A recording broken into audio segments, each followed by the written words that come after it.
Fellas, you know Degree Cool Rush deodorant, right? Well, last year they changed the formula, and guys were mad about it. One dude even started a petition. So guess what? Degree heard us, admitted they messed up, and brought the original Cool Rush scent back exactly how it was. And it's in Walmart, Target, and other stores now for under $4. So grab some and remember why its cool, crisp, and fresh scent made it the #1 men's antiperspirant for the last decade. Degree Cool Rush is back, and it smells like victory for all of us. This episode is brought to you by LinkedIn. Healthcare professionals can lead their careers with LinkedIn. Discover jobs by specialty, preferred shifts, and even desired salary. From mental health therapists to radiology technicians, it's now faster and easier for healthcare professionals to find the right fit. Learn more at linkedin.com/healthcare. Side effects may include faster job placement, improved work-life balance, and increased career satisfaction. Running a business comes with a lot of what-ifs.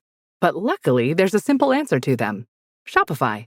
It's the commerce platform behind millions of businesses, including Thrive Cosmetics and Momofuku. And it'll help you with everything you need.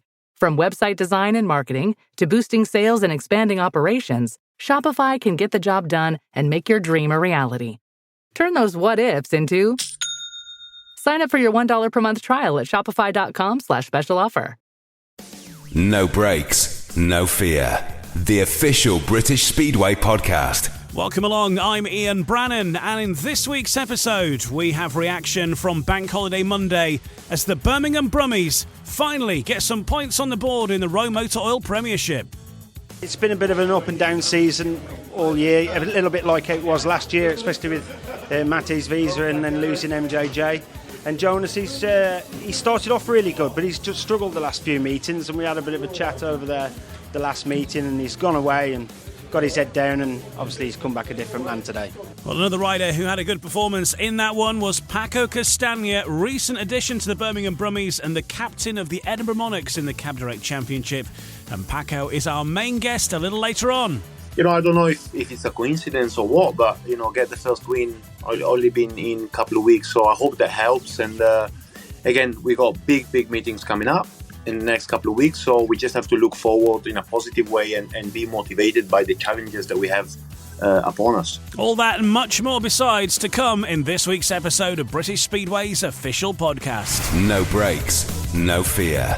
The official British Speedway podcast.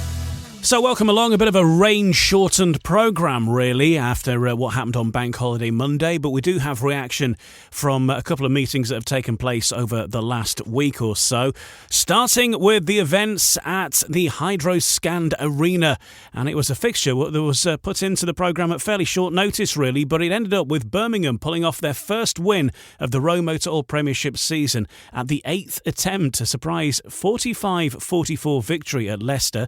The Brummies went 6 points ahead in the first 3 races and repelled every Lions attempt to fight back, with second-string Paco Castagna bagging 11, reserve Jonas Jepsen with 10+1, both, of course, therefore in great form. Home duo Max Frick with 14, Sam Masters 11+2, combined for 5-1s in heats 13 and 15, but a vital maximum from Jepsen and Keenan Rue in heat 14 meant the Brummies only needed to provide a finisher from the last race. The result finally gets the Peribar side off the mark, while Leicester took the aggregate points and remained 4th in the table with a 6-point cushion over next placed Oxford. Get some reaction right now, and first of all, I imagine quite a relieved Chris Adams speaking to Ryan Guest. Yeah, it does feel good, but obviously it's only one. But you look at the league table at the minute, and you can already see teams drifting away from that bottom spot. And this is one of the teams that that if you're going to do anything and catch them, then these are them. So to take some points off these, I'm happy with that. I was going to say, we were speaking away from the camera and everything else beforehand, and you said realistically to keep anything alive, you needed to come here and get a result. And it's full credit to the boys today, because right from the off they were at it. Yeah, I mean they all did their bit, from the word go, all scoring points in each races, and I think that that makes the difference in you winning or losing. But the crucial race came at heat 14, and Jonas and Keenan did the job for us in that. Like you say, we've spoken to Jonas just as well, and he's one of the boys who's been in from the start, so he's one of those like yourself who've been there and through all those tough meetings. So particularly for those boys who've been with the team from press day, today is a different feeling, isn't it? It is. I mean, it's been a bit of an up and down season all year, a little bit like it was last year, especially with Matty's visa and then losing MJJ. And Jonas, he started off really good, but he's just struggled the last few meetings, and we had a bit of a chat over there the last meeting, and he's gone away and got his head down, and obviously he's come back a different man today. Like you say, today is a team effort. Every point counted in the end, with it just being the one between yourself and the Lions. But let's touch upon Paco Castagna, because when you brought him into the lineup, there were a lot of people doubting what he could do at Premiership level, but I think he's answered those doubters already, hasn't he? Well, I didn't doubt him, so no. I mean, he's a great guy to have around. You know, he's good on slick tracks. He can poke it around the curb, but as you saw today, he can pass him around the outside as well. No, he's done a top job today for the team, and he's a great guy to have in here. Like you say, today it is only one day, one meeting, as you said. That's the reality. Now the important part, I guess, is to back it up, and a chance to do that next week. Obviously, reigning champions Bellevue in town. Not going to be easy, but the boys must be carrying some belief after this one now. Yeah, well, we've had belief from the. I mean, the results might not show it, but we've had belief from the start. But yeah, Bellevue, home next week. We did it last year, so let's try and do it again this year. Chris, enjoy the rest of your afternoon. Well done. Thank you. We will, of course, be hearing much more from Paco Castagna, an extended chat with Paco on the way in the next part of the podcast, talking about Birmingham and Edinburgh and everything else that's going on at the moment with Paco as well. Right now, let's get the reaction from the opposite side of the pits then, from Leicester team boss Stuart Dixon with Dave Rowe. Birmingham came here in March and rode pretty well, but that still goes down as a shock result. What do you think went wrong? I think I got the track prep wrong for a start. I never got enough water into it, which I thought I did. No making excuses, but it's my first lunchtime meeting that I've done at this track, but I'll put my hand up for that. To have dust in Heat 1 is appalling from me. That shouldn't be happening. I'm experienced enough not for that to happen. And saying that, I don't think that's what caused the result. I think Birmingham rode better than us. That's the bottom line. We worked hard on the track to get it. I wouldn't say back to what it was normally like, because it wasn't far away. It was normally just a bit too dusty. But they got an early start. They got ahead, and it gave them something to fight for. And it does. When you're away from home, you get a chance. You say, "Here we go." We had opportunities. I felt, to get back into it, to get maximums in Heat 13, Heat 15, and still come up short. Is for me a little bit disappointing, but I can't question the effort of the guys. I know Drew Kemp was in pain, Joe Thompson was struggling to get the starts, but there's other sides. There's Max Frick, obviously Sam Masters really, really good. So I think, but I look at the programme. I know we lost it at reserve, but I think Drew Kemp on a 5-1, locking up, something that he done in Heat 2 as well when he cost himself a point. I could make excuses for us all day long, but the bottom line is they deserve to win, and I shoot their hand and say well done, blah blah, because I've lost before and I'll lose again. But when it's you're not expected to, and I think that's the general feeling, that we're not expected. It does come as a bit of a shock, but listen, we need to dust ourselves down and get on with it, simple as. But disappointing day, yeah. That Heat 7 was a big turning point. You're on a 5-1 when Drew locked up, and then even in the rerun, Sam's winning and Keenan Rue comes to grief, and then Zagar wins the match race. But I think overall it was Paco Castagna and Jeppesen were the two that made a difference. 100%. Paco Castagna, as I say, I know the track was indifferent, but I watched them go round. I think he beat Luke Becker twice, didn't he? Was it Heat 8 and Heat 10 or something like that? They brought him in a replacement. Yes. And it's the thing is, and that's not being disrespectful to Luke, I'm not singling him out, but it's just that we're no used to seeing that, and that's the thing. When Luke Becker hits the front, we normally expect him to win races, because that's what he done. So I'm certainly not mentioning his name because it was his fault. Collectively, we all lose together. We've all said that. I know it's boring, win together, lose together, but track wasn't. The dirt and the preparation was good, but I thought I'd got the water into it this morning at 7 o'clock. I clearly didn't, and I'm chasing my tail the rest of the day. And see, the thing is, when you're team manager, you're away for your duties as well. You're having to concentrate on the track, and I'm not concentrating on my job in there 100%. And it's not an excuse; it's just a fact. But listen, I'll learn from it. I'm sure the riders will. It doesn't mean it's a bad team because we've lost a match, but it's it's a blow after such a big win at Ipswich on Thursday. Yeah, you've got the aggregate point, you've got 3 away wins on the board as well, so it's not a disastrous result. You've still got a good situation in 4th place, but it's just maybe a wake-up call ahead of some big matches against Sheffield in the Cup. I think so. I think they're going to be tough enough without the wake-up call, but as you say, it could be a wake-up call.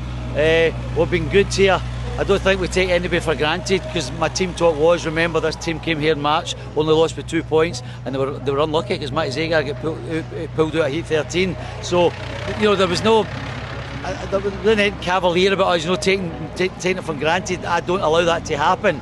I know the track wasn't good. I'm not going to touch on it again, but it was the same for both teams. They adapted better. They had the bit between their teeth. I wouldn't say they wanted to win it more than us. That's not true. We tried really hard. They were the better team on the day. Simple as. Thanks, Stuart. See you next week. Thank you. Guys. Thank you. Honest assessment, as ever, from Stuart Dixon. Let's hear from the joint top scorer. We'll hear from Paco Castagna, as I say, in more detail soon. Jonas Jeppesen, now of the Birmingham Brummies, with Ryan Guest. It's been a long, hard start to the season for the Birmingham Brummies, but particularly as one of the riders who started the season with the club, how good does it feel to get that first win of the year? It was mega. It's been a long waiting for it to happen, and finally it happened. And pretty cool to do it away as well. I think it gives us a little bit extra for the next meeting.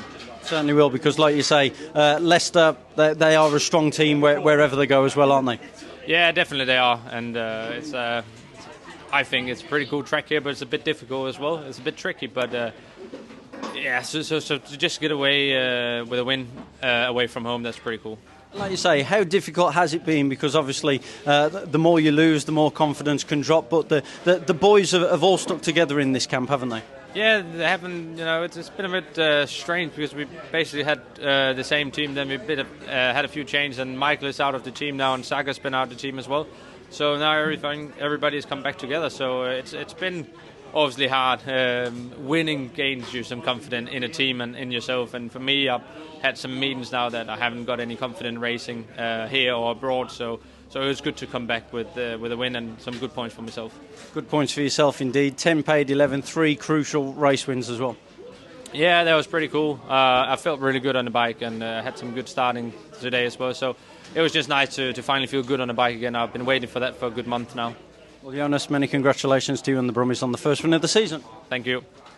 So for the Leicester Lions then, a bit of a mixed week, because defeat at the hands of Birmingham the previous week.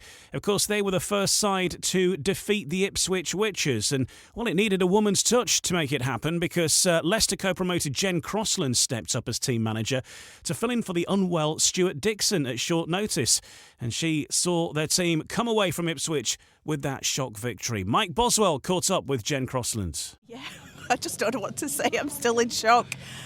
Sadly Stuart Dixon got took poorly today, asked me at last minute to step in. With pleasure, that's all I can say. I'm still checking, but amazing. And we're talking. There was a couple of times you're like, I just can't watch. I just cannot see this. But SD in the background helping you, or you've just been left to your own devices? No, Stuart's been there all night helping me. Obviously, and I've gone back to him for advice. But as Stuart always says, go with your gut. But I have got to say, I didn't think anybody would come here this year, or anybody and beat Ipswich, so I'm super proud of all of them. They've all rode their heart out tonight. Great team performance, stuck in when they needed to together, and we got job done at 8:15, and that's it. And that's the one I definitely couldn't watch. I know you couldn't definitely watch it. Obviously, Ipswich, thoughts with obviously Jason and with Dan, because they're out, and that does kind of bring Ipswich down. But you can't take it away from the team. I was looking, you got Sam was coming together, Max. It just all seems to be a good nucleus. Luke as well. Luke in them first few races were absolutely phenomenal. All of them drew at reserve. I can't fault any of them. The effort, the attitude, just everything about were amazing. And like you say, it's a shame for Jason, it's a shame for Dan. Dan especially, it could be a long injury. That's going to be hard for Ipswich to cover. Whereas let's hope that Doyle can be back in a few weeks for him. But onwards and upwards for Leicester. So SD said he's not coming here anymore, I hear? I don't know about that, but we'll have to see going forward. Yeah, great victory for the Leicester Lions over the Ipswich Witches in the circumstances, of course, as well, losing their team manager, but Jen Crossland stepping in with aplomb. Let's get back to the Bank Holiday Monday fixtures then. Bellevue Aces joined Sheffield and Ipswich on 17 points at the summit of the Rowe Motor All Premiership after a 58-32 home win over Oxford. The Aces ran up their biggest victory of the season at the National Speedway Stadium, with Dan Bewley getting 13+2, captain Brady Kurtz with 12, both scoring maximums. Zach Cook enjoying his best performance for the club. Cook racked up 14 points from 5 rides for the defending champions, only missing out on a full house to Eric Riss in his first outing in Heat 3. But that was one of just 3 race wins for the Spires, with the other 2 coming from reserve. Peter Killerman, who had a busy day and picked up 12 plus 2 from his 7 outings. So disappointment for Oxford after they took the Sheffield Tigers all the way last week on Thursday night. Eventually Sheffield moved to the top of the Row Motor Oil Premiership after coming back from 10 points down and winning a superheat at Oxford to get the extra point. The Spires raced to a 23-13 lead after 6 races, but the Tigers came charging back with a string of 5-1s and led the meeting after Heat 11 when Charles Wright was disqualified for bringing down Jack Holder on the first bend. Oxford turned the meeting back around with a 5-1 from Peter Killerman, and Rowan Tungate in Heat 14 put them 4 points up once again, only for Holder and Josh Pickering to level it up once more with maximum points in Heat 15. 45 all after regular time, then setting up a superheat. Although Eric Riss won the race for the Spires, Jack Holder and Josh Pickering forced their way inside Rowan Tungate on the first lap to give the visitors the additional league point. So the thoughts then of the rider voted by the BSN viewers as rider of the night in that fixture, Leon Flint, chatting to Greg Blair. Yeah, that's the thing. We've got that never give up mentality here, and even with the later stages, with the tougher heats, we back ourselves that we can go and get the job done. Every heat we've got a guy there that we know that can go out and win it. But yeah, like I said in the interview before, that they were going to be coming for blood, and they certainly was. But over the moon to be going home with the 2 or 3 points, which now does put you at the top of the league in the league table. So big thing there. You can just try and keep yourselves up there and keep that going. And when you've got yourself, which you've been riding good form for Sheffield, for Glasgow as well, you've got Jack there who's just off the back of winning a GP. Confidence in the team, it must just be growing all round. Yeah, definitely. I mean, I'm feeling the best I've ever been at, and when you've got the likes of Pico, both the holders, they again never give up mentality. You want to be there to back them kind of guys up. So looking at the way the league table looks then in the Row Motor Oil Premiership after those fixtures on Monday, of course the programme was affected somewhat by some rain-offs and what have you, so we were a few meetings down over the last week. Here is how it looks. Top of the table at the moment, the Sheffield Tigers, and that's very much on race points difference, I think, and they've only lost one of their 8 fixtures so far. So 17 points for Sheffield, who are top. Second place are the Ipswich Witches. Third place, the Bellevue Aces. I know 1 or 2 people will argue, well, you're all on the same points, but that is the official order of play at this moment in time. Sheffield first, Ipswich second, Bellevue third, and Leicester fourth. Leicester having ridden 9 meetings, they're on 12 points now, all in all. And they've got a bit of a cushion over Oxford, who are next placed in 5th at the moment. They're on 6 points from 11 meetings, so they have ridden the most of any team in the Row Motor Oil Premiership. 6th place is Kings Lynn, ridden 8 meetings and 4 points, and Birmingham are in the game. They've got 8 meetings ridden and 2 points on the board. A couple of wins back to back, and they could well be in the mix, at least in that bottom mini league yet. We're heading into the second half of the season now, of course, the second round of fixtures now getting underway. So twists and turns to come, you fancy. It's not all quite cut and dried yet. So in the next part of No Breaks, No Fear, speaking of Birmingham, but also we're speaking of Edinburgh as well, who conversely currently are at the bottom of the Cab Direct Championship, but they've only ridden the 2 meetings so far, but it has not been the best of starts, shall we say, for Edinburgh. But there have been some high points over the last weekend in the Maxi Cab Knockout Cup, so they have got their season underway on that front. We'll speak to the captain of Edinburgh and also newcomer for the Birmingham Brummies, Paco Castagna, is with us next on No Breaks, No Fear. No Breaks, No Fear, the official British Speedway podcast.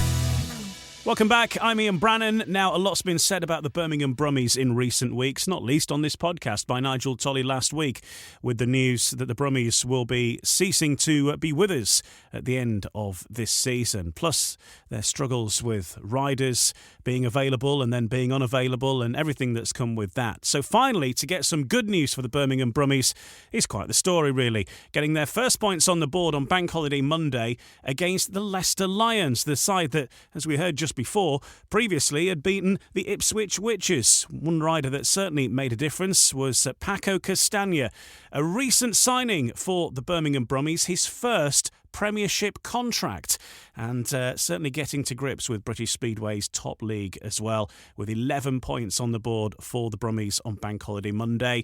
And he joins us now, I'm pleased to say. Paco, well, congratulations on the 11 points. It's all going well, and Bank Holiday Monday was a good one for you.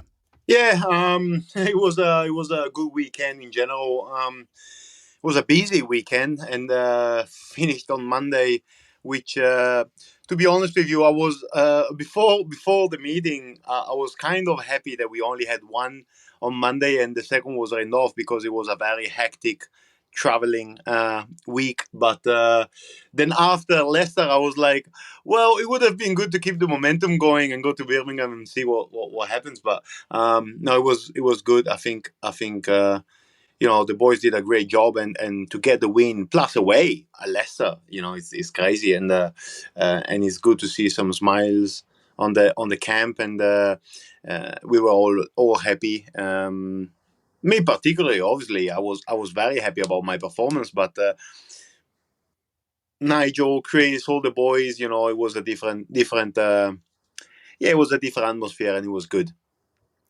Yeah, we as I mentioned, people know what's going on with Birmingham, the fact that the club's obviously got an issue where it's not going to be in existence as it stands at the end of the season. So obviously that's something there. And then obviously with riders moving out, Jepsen Jensen moving out. So it's been there's some good news here and then some bad news here. And then obviously the results not coming. That pressure has been mounting up, I think, on the club. You've come into that. How has it been coming into the club at this stage? Obviously they're searching for wins, and obviously these problems have been going on there, but I guess you come in and your arrival really has sort of been a bit of a breath of fresh air for them, and a chance to sort of start again, I think. How can I say it? Like, I jumped into the group a couple of weeks ago, and I could feel the pressure straight away. Not from the club, but from the situation in general. Like, you jump into a club which is not winning, is struggling. Plus, as soon as they signed me, they put the news out that Birmingham was going to close. So it was a bit of a tense moment, and I knew that I had to come in and do my job straight away. and I'm very pleased that I'm doing it. But it was a bit of a difficult moment, obviously, because you have pressure from this situation where the club wants a win, the fans wants a win. The boys want to win. Of course, we're racing to win. It's not like we're racing to lose. And plus the pressure that I put on myself, because I knew that I had a chance to prove that I could be in the league. And there was a lot of things together. The main problem was the logistics of it. Obviously, being very busy with Edinburgh, Landshut, international duties. It was very busy, and extra meetings. So it was very difficult to organize everything. So there was a lot of pressure in general, but I managed to work hard on it, and luckily I have good people that I live with and I stay with. Also my own personal team that helped me doing everything. And again, I think that Monday was a very, very good. It's not like a stepping stone. We only won a meeting. It's not like we won a championship, but we were waiting for that win for long. So I hope that it's a change of pace, if you know what I mean. And I think as well, it coming against Leicester, who their previous meeting, they were the first team to beat Ipswich. It shows, I think, what a topsy-turvy league it can be as well. But, I think we're looking down the fixture list, and I think Birmingham maybe targeted that fixture against Oxford as potentially the opportunity there to get that win on the board. It didn't work out. I don't think many people would have backed Birmingham, say a week ago, to go to Leicester and do that job. So that must really give you now some, as you say, some real confidence. Shame you couldn't follow it up the same day, but for the next match now, you've got this belief that you can go to an away track of a team that have been going very well and get a result. Should have asked anybody before the meeting a result, they would say Leicester by 20.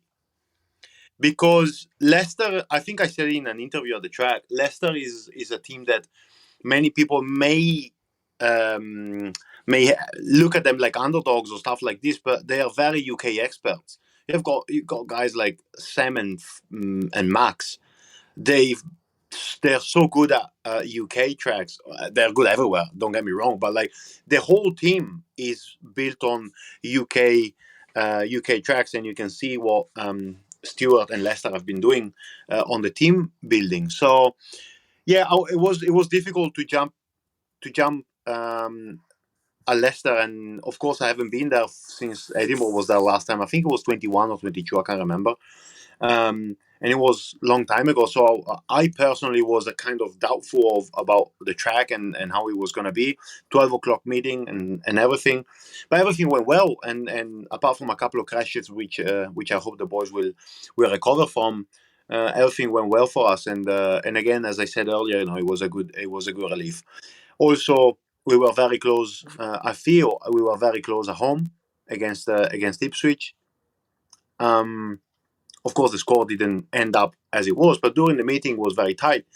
I feel like when I jumped in at Birmingham, I gave a bit of energy to the team. There was a bit of movement. I could see a bit of movement. Also with Chris, I get along good with the boys. So I hope that this energy, as I said earlier, changed the pace a little bit. And I don't know if it's a coincidence or what, but get the first win. I've only been in a couple of weeks, so I hope that helps. And again, we got big meetings coming up in the next couple of weeks, so we just have to look forward in a positive way and be motivated by the challenges that we have upon us. At the start of the season, obviously, I think, for the first few weeks, for months of the season, there's been talk about Birmingham, about the future, whether they'll still be going or not, with the sort of speculation, if you like, of what will happen to the stadium. Speculation as well about Michael Jepsen-Jensen, who, there were conflicting interviews at the start of the season about how long he was going to be with Birmingham for. Now this is all out in the open and sort of settled, those issues. Well, no, obviously it's not necessarily a good outcome, but the rumours seem to have stopped now around Birmingham. And Nigel Tolley came on this podcast last week and he said his piece as well. It sort of feels like that maybe the storm clouds have blown over a bit now, and you can concentrate on the racing action rather than perhaps the sideshow of the other sort of rumours that were going around the club. Not that you were part of that at the start of the season, but that's what's been surrounding the team, hasn't it? So this is. I go back to what I said earlier when I told you that when I signed for Birmingham, there was this cloud of pressure around which it wasn't said, but I could feel around the club, around the team. Obviously, the fans wanted to know, and it's good to see that also Birmingham are pretty straight. Even the Zager situation, they were pretty straight with everything, and I think, being a very straight person and saying things how they are, I like that, and I always backed Birmingham for that. In the last couple of weeks, I said even to Nigel that I like the fact that they're very straight. It might be a bad thing to say it, might get negative comments, might get negative outcome, but still, at least you're very straight with your fans, and the fans know what they get back from the club. So even for us outsiders, it was good to hear.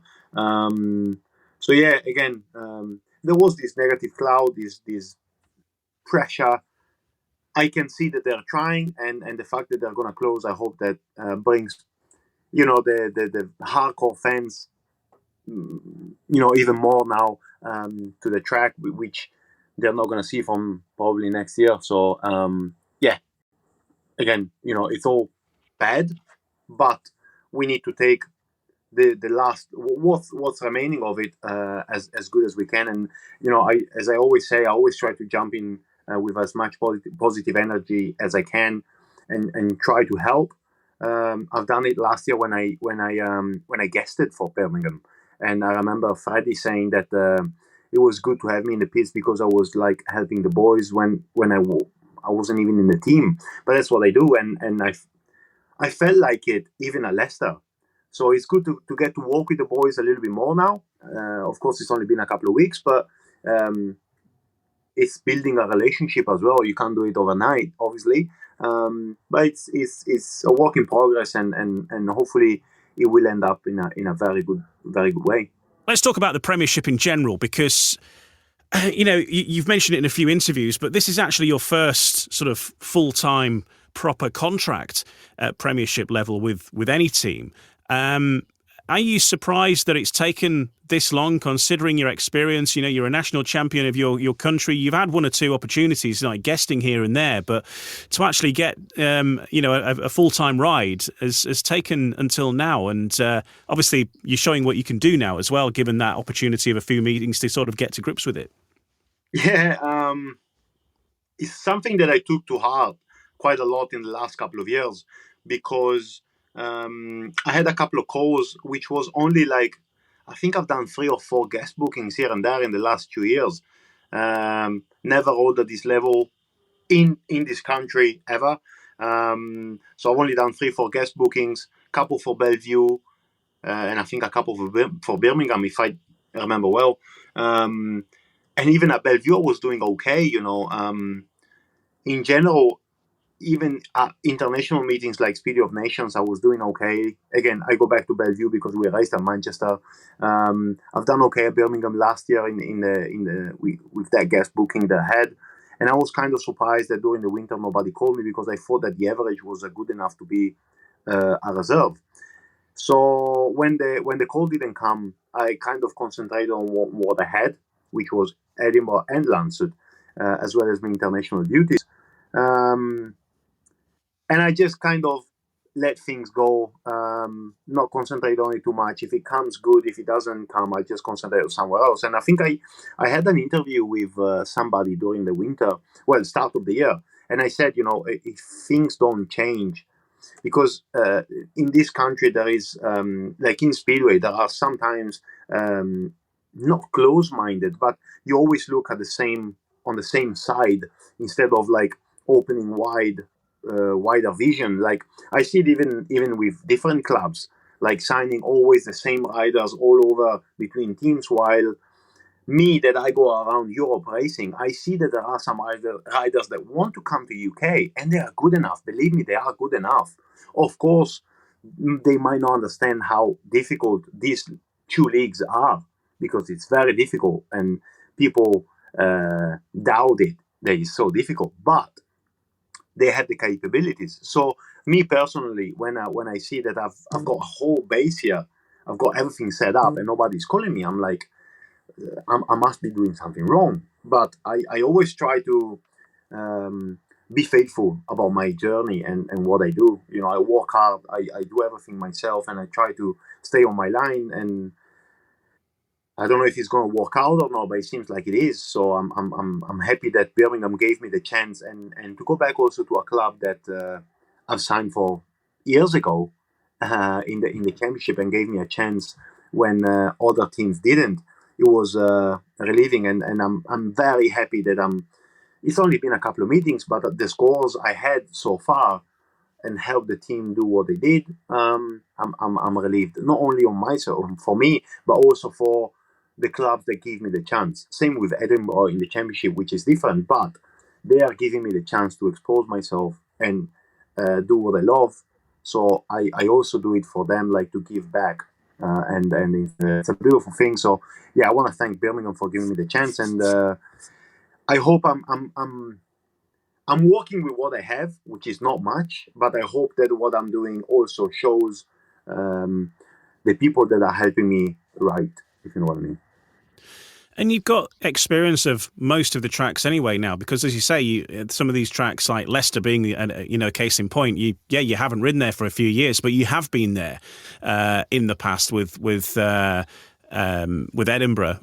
You've probably ridden Ipswich, I guess, before, and all these tracks have flip-flopped in between the leagues over the time. So you have, and Sheffield, you rode for Sheffield in the past, so you've been there, seen it and done it, I think everywhere in some form or another. So there's nothing, you're not coming into the league as a total outsider because, as I say, you do have the experience of riding at all of these places. There are some places which, like Sheffield, I rode for them. Must have been 2016, my first ever contract. So it was, like so many years ago. Ipswich the same, so many years ago. Kings Lynn, I rode the one Speedway World Cup in 2014 when I was like 18-year-old or something. So it was many years ago. So even to go back at Leicester, it was a challenge, if you know what I mean. The only track which I knew from recent times was Birmingham, so I was very happy to get the other one would be Bellevue, just because I've done Speed of Nations and a couple of guest bookings. So it is a challenge. Plus, as I said earlier, I think people do not understand how difficult this league is. Most of riders, which maybe you take them out of UK, you take them somewhere in Europe, they wouldn't do so good maybe, but in the UK they're very well prepared. Bikes, setups, mindset, everything, the way the meeting works. So it is different. It is different. I rode in Poland in a couple of meetings, and that's a completely different vision. Maybe riders there that you take them to UK and they're completely useless. They are very good there. So that's the same thing here.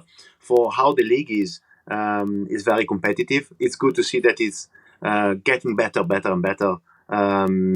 TV, designs, everything. Riders coming back, which is good. It's positive. And it is difficult, so I'm happy to be part of it. So, yeah, we'll see how it goes. I want to take meeting by meeting and try to stay with the feet on the ground and not be overwhelmed by things. It's just one meeting. I've done well at Birmingham as well. It's just a couple of meetings. You're a hero today, you might not be a hero tomorrow, so I just do my thing. Well, one place that you are a hero is Armadale, and you're the Edinburgh Monarchs captain in 2025 as well in the Cab Direct Championship. It's been a bit of a mixed start though, hasn't it? A bit of success in one of the early season meetings against Glasgow on their circuit. They got the better of Edinburgh on yours. But then since the competitive season starts, you've not really had it your own way in the BSN series. No points on the board yet in the Cab Direct Championship, but you did have a big success over Workington in the quarterfinal of the Knockout Cup, the Maxicab Knockout Cup last weekend, getting over 60 points in your home meeting.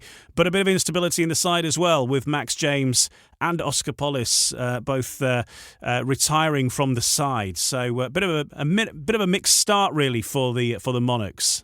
Yeah, we didn't start. So I think the team was well leveled. Also when Oscar was part of the team in general. Of course, we didn't know the guy before, but then we saw what happened. In general, it's well leveled, and I said in many interviews, also with the club, that what I like about the Edinburgh team is that the pressure is spread everywhere. So you're not expecting a number 1 or a number 5. Or 15, 14 or 12 plus, let's say, every meeting. You know that everybody have to score and everybody has pressure from 1 to 7, which is a good thing for us because we all know we need to perform, but you're not going to relax. You're not going to be like, oh, now we got number ones going out and we know they're going to win, so we know that we're going to win the meeting. No, wait, we have to score, like all of us have to hit 15. So the Workington win was fantastic. At home, the away match we should have won, but there was a couple of missed points here and there. But we're good. And since the last couple of changes that we had, of course, with Oscar leaving and Max leaving, for the situation we find ourselves in, I think we are doing good. There is a very good feeling in the team now that we are 5 permanent riders, because also the new reserve that came in only just came in now. I think that the feeling between us is good, and we are gelling together even more, because when we struggle, we kind of gel in a bit more. So it's good. I know that the club is trying to make changes to go back to a full 7-man team, obviously. But meanwhile, we are doing okay. Even at Plymouth, it's like all meetings are last hit deciders nearly, and we don't have a full team. So I'm very curious and motivated to see what's going to happen when we have a full team. And the situation with Oscar Polis was, sort of a bit of an unusual one. John Campbell's obviously gone on record and spoken about it. But basically, he quit during the meeting, I think, didn't he? And he started off really well. I remember we did the meeting on BSN, Berwick and Edinburgh, and he started like a house on fire. He was flying around there. Perhaps Berwick, maybe a bit more of a bigger shape that he's used to. But I don't know. Was it that he couldn't get to grips with the smaller tracks, or what was it that was irking him really? Because he was leading a race, I think, wasn't he? And he just decided there and then that he'd had enough of this. Yeah, something I've never seen before. To be honest, to quit mid-race for a club is something I've never seen. But no, I don't personally. I don't respect the way he did it. I respect his decision. It's his decision to quit the club and decide to walk away. I just didn't like the way he did it. Me as a captain had a talk with the boys. We wanted to completely ignore what he did, and I think it was the best choice for us. We found ourselves complete in the deep end. Let's say I didn't want to. Well, in the stuff. Yeah, it was the best situation, mate. Like you're a number 5, you're a number 4. Still, like you're a very strong rider. You're showing your winning races, and you decide to quit. So whatever. You don't want to stay here. Good for us. You can go. We just, as I said earlier, together we gelled even more, and we show what we can do in other meetings. And I'm happy that the club are moving forward and try to find a solution. It wasn't a very nice situation, I can tell you. Me as a captain also to have to work with what I had in that moment was very difficult. But I hope I did a good job, and the boys are happy, and now we can move forward. I think what's coming is good. And on the flip side, let's talk about Victor. I think he's got to be a rider that should be on his average right now on the radar of 1 or 2 Premiership clubs as well. Considering how he's been riding and at a steal of an average before he actually gets his true average, which is going to shoot up quite a lot, I think, with the scores he's been putting in. And he on the say the polar opposite. We did an interview with him again on BSN a few weeks back, and was saying what brings you back, and he said, you know what, I've missed it. I've sort of missed riding in the UK, coming to tracks that are a little bit more challenging and different. And obviously he's a former Edinburgh rider from a few years ago, isn't he? And he's sort of he's lacked that kind of speedway in his life. As I said earlier, it's different kind of racing. Maybe you have less pressure from the clubs compared to Poland, let's say, or I've never rode in Sweden, but I don't know how they are. Maybe there is less pressure, but on the other side, you have the pressure from the tracks, from the challenging teams, which they are very UK expert. You have riders that, again, as I said earlier, maybe you take them to Europe, to some Italian tracks or Slovenia or wherever, and they're useless. But here they're very strong. So it's a very nice challenge, and I think riders recognize that. And guys like Victor coming back. I mean, me personally, I was pushing a lot to get him back in the team, not only because he's a great rider. I think he's also a very good guy to deal with, and we are more or less the same age, and we grew up together racing with the 250s. Like, so, he's very good to have in the club, and it's good to see that he found his feet again here straight away. I think he is now, and he still will be, our trump card in the team, even when averages will change. So again, it's good. It's good. I think, I don't know. We'll see what changes will happen in the next couple of weeks. But I'm very confident about what's to come. And it's, again, as you said, it's good to see riders coming to the UK to race, because yeah, it's very important. And coming up for you as well, we've got Speedway Grand Prix qualifiers on the horizon in the next few days. I haven't seen the start list for anywhere. So are you going to Italy to race, or? Yeah, I think the starting list will come out probably next week. Normally, it's the same week of the meeting. But yeah, I've decided to stay in Lonigo. There was many talks with the Italian team manager to move somewhere else because of the situation in Italy. In Lonigo is not fantastic. The track is not as good as it was maybe a couple of years ago, and maybe I wanted to move somewhere else, but I decided to take my chances in Lonigo again, because obviously the last 2 years has been very good for me. It's a meeting with, of course, great pressure, but on the other side, I'm racing at home, and I think it puts a lot of pressure on the other riders as well. I'm always the guy that is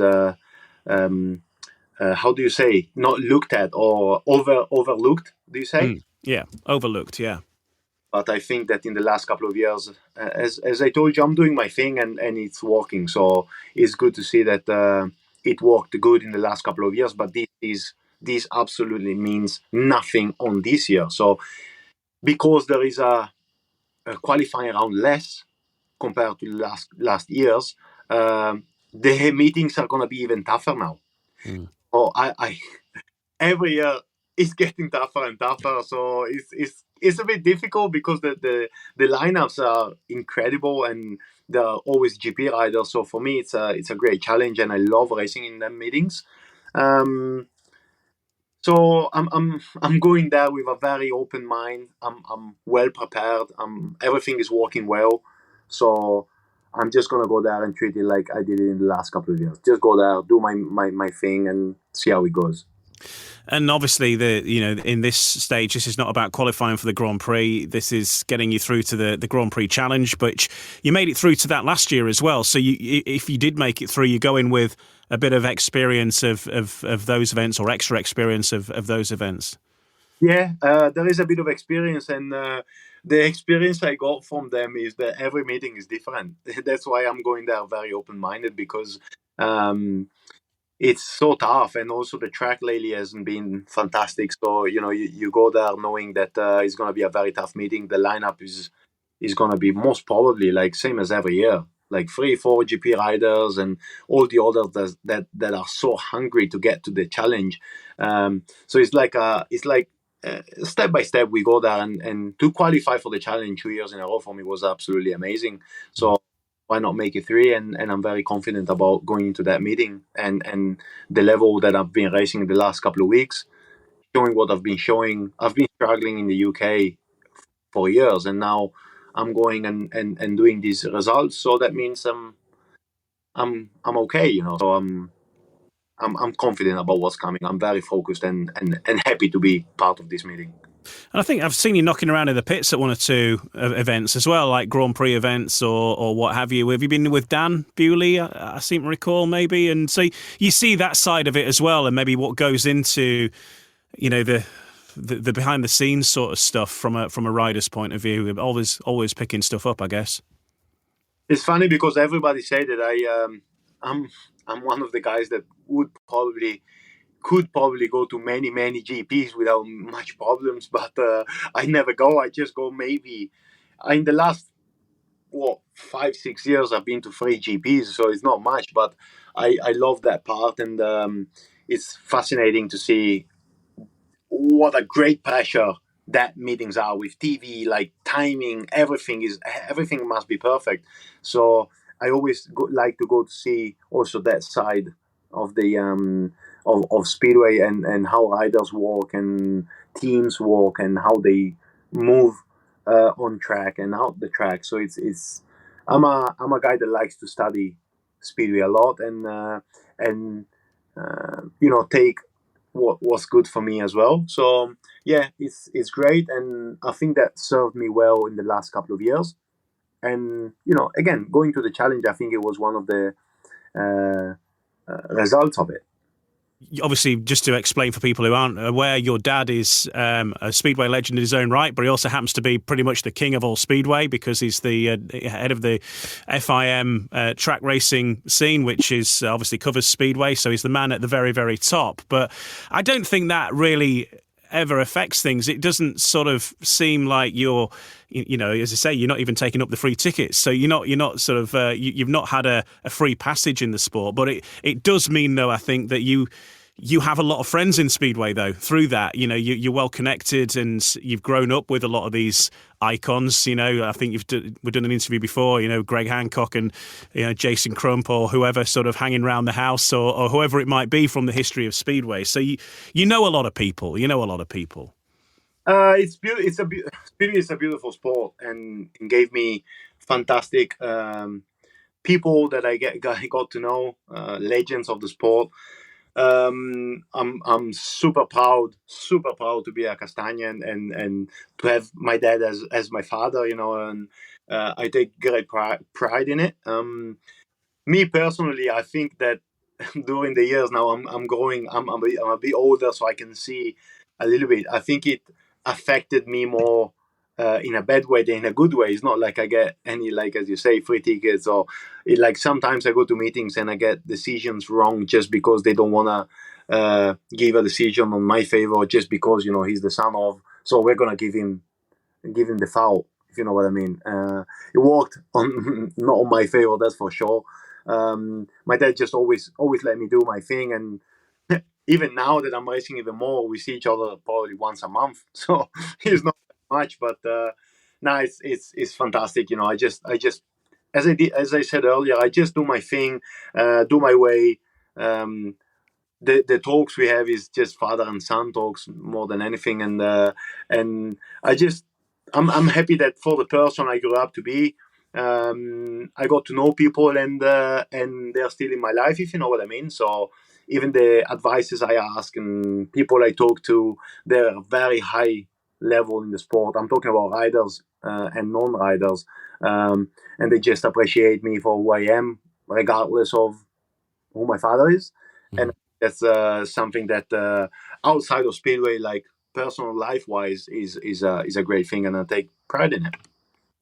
Yeah, is the restaurant still going as well? Yeah, he's got a restaurant, haven't you, in Italy, the family restaurant. My grandmother's restaurant and hotel, which is going still great, luckily, and my uncles are doing a great job. I wish I had more time to be part of it because it's a great dream I have to be part of it. But hopefully, once I'll stop racing in circles, probably that's my future there. Yeah, well, I think there's worse futures, but. I just hope I can keep the same commitment with diet when I will be working in the restaurant, that's all. You won't have to worry about it then, Paco. You can be the size of a house eating pasta all day. And I always say that probably when I retire, I will probably put another 15, 20 kilos on myself. Well, look, thanks for joining us, Paco. It's been fantastic chatting with you as ever. Well done on the big score and helping Birmingham get that first win. And good luck for your next meeting, which will be for the Edinburgh Monarchs. They're in action, of course, against Glasgow this weekend in the Scottish Derby. And a bit of a funny one, though, because you... riding in Poland, you ride for Landshut, which is actually technically in Germany, of course. Well, it is in Germany, but it's in the Polish leagues. But your teammates there are very familiar. It's you got Charles Wright, Eric Riss, Leon Flint. So it's like home away from home, I think, isn't it? And you'll be racing against Leon this coming weekend. Yeah, it's pretty much, isn't it? No, we're all pretty good friends as well. Like we talk a lot, and I didn't have a good start of the season with them, and I didn't get many chances. But it's a great club to be part of, and they're fantastic people. And hopefully, I can get more meetings with them. The team is not performing as it should, so hopefully we can turn that around pretty quick and do well for them as well. But yeah, it's like we go at airports and stuff, and we have a couple of laughs together. I tell you, plus me and Leon, both racing at North, we have a couple of flights together or share hotel rooms. Yeah, it's fun. Bit of Edinburgh Glasgow rivalry. Yeah. Well, then it's funny because then we race together. Like even now, Friday and Saturday, we said the other day, I'm sick of seeing you, mate. Please, just can you just go somewhere else? I'm sick of seeing you. But it's just good banter, good fun, and no, it's good. It's good. Good stuff. Well, enjoy the travels, and thanks for joining us, Paco, and all the best for the upcoming meetings. Thanks for having me, and speak soon. Enjoy. Thanks. Always a pleasure. Paco Castagna on No Brakes, No Fear. Okay, we'll just round things up in the next part. A look ahead to the fixtures coming up over the next week and the significant things to watch out for in each league. All on the way in the next part of No Brakes, No Fear. No Brakes, No Fear. The official British Speedway podcast. So, just to round things up then, let's look at what the next week has in store across British Speedway and looking at the week ahead in the Rowe Motor All Premiership. Fresh from their first win of the season on Bank Holiday Monday, Birmingham host Bellevue in a rescheduled Rowe Motor All Premiership meeting next Monday. That's June the 2nd, and that will also be live on TNT Sport as well. So that's your TV fixture for next week. Next week also sees Premiership Knockout Cup semi-finals taking place. The first legs are taking place on Monday. Leicester taking on Sheffield. Kings Lynn face Ipswich, and the second legs will be the same week on Thursday. So that's the only action in the Rowe Motor All Premiership is on Monday. Birmingham hosting Bellevue, and then it's those Knockout Cup semi-finals, and big ones they are too. Leicester, Sheffield, Kings Lynn, Ipswich, and vice versa on the Thursday. Looking at the Cab Direct Championship and the Championship in general, Oxford have got a busy week of action in the Cab Direct Championship as they host Scunthorpe in their home opener on Wednesday before heading to Redcar on Friday. That fixture will be on BSN, by the way, on Friday evening. It's also a key week in the Maxi Cab KO Cup as well. Poole and Plymouth resolving their quarter-final tie on Wednesday, and Plymouth go into that one ahead after the first leg. And Scottish rivals, as we were just talking about with Paco earlier, Edinburgh and Glasgow meeting twice in less than 24 hours. First at Armadale on Friday evening, and then at Ashfield on Saturday afternoon. And looking at what's going on in the National Development League, Bellevue look to get off the mark in the WSRA NDL when they host the current leaders Oxford at the National Speedway Stadium on Sunday. The Kent Eagles welcome Thurrock to Iwade on Sunday to once again raise awareness and the need of Speedway following the closure of the Lakeside Hammers. Also, Leicester staged the opening round of the British Youth Championships, all classes on track at the Hydroscand Arena, Beaumont Park on Saturday. That starts at 5 o'clock, whilst the 125cc section race at Bellevue on Sunday following the NDL fixture. So that's how things look across the course of the next week. And don't forget to join us next week on No Brakes, No Fear for our first episode of June. And a big month that is going to be as well. Lots of key clashes, and not least 2 Grand Prix taking place in Britain as well through the course of June. And we'll bring you all the coverage and look back on everything that's happening on those fixtures we just talked about, and ahead to another week of British Speedway on the next episode next week of No Brakes, No Fear. Take care. No Brakes, No Fear. The official British Speedway podcast.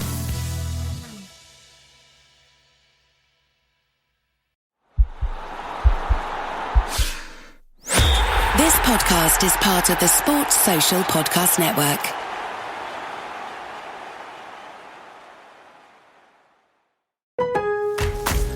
Memorial Day doorbuster deals are here at Lowe's. Right now, Rewards members save $80 on the Master Forge 4-burner gas grill, now just $149. Plus, Rewards members save $900 on the Lowe's exclusive Hisense French door refrigerator, now only $999.